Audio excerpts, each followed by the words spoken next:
Сегодня сериал «День похищения», 2023 год, авторы сценария Ким Дже Йон, Чон Хэ Йон, режиссер Пак Ю Йон, в ролях Юн Ги Сан, Чон Юна. Вообще, я хотела поделиться впечатлениями по фильму «Драйв» с Райаном Гослингом, 2011 год. Мне его рекомендовали. Посмотрела. Ну вот честно, ничто меня не раздражало, я не плакала и не смеялась, никого не было жалко, хотя финал печальный. В конце я даже заснула.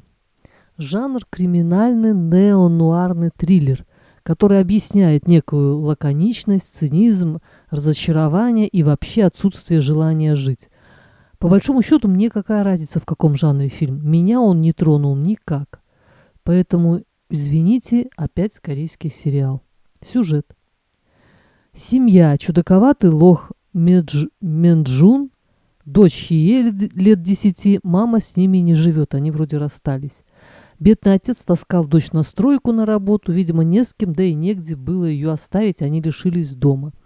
У дочери обнаружили лейкемию, нужна пересадка костного мозга, ну и 50 тысяч долларов на операцию.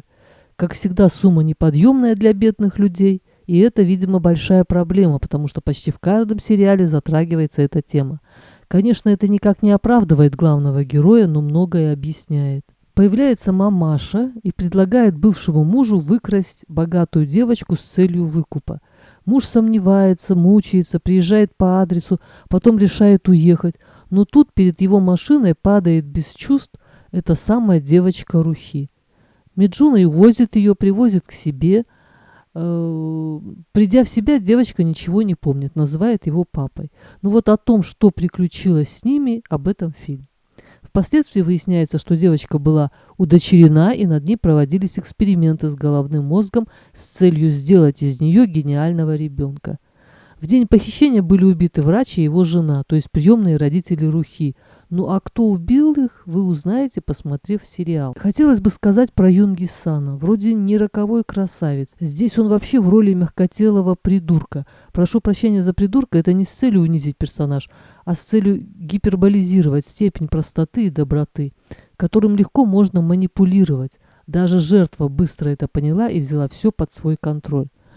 Ну а придурки, понятное дело, очень добрые люди, поэтому жертва настолько сильно привязалась к нему, что в финале приложила все усилия, чтобы смягчить наказание для своего похитителя.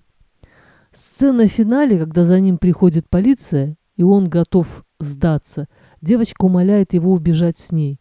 Я разрыдалась. Ну что тут сделаешь? Глупо, смешно, наивно, но я не виновата. У Юн Ги Сана были отношения с актрисой Ли Хани. Я еще подумала, какой молодец, сам не красавец, а девушка отхватила просто красавицу из состоятельной семьи. Но именно, может, поэтому они в конце концов расстались. Жаль. Красивая пара. 21 декабря 2021 года Ли Хани вышла замуж, а 20 июня 2022 года родила дочь.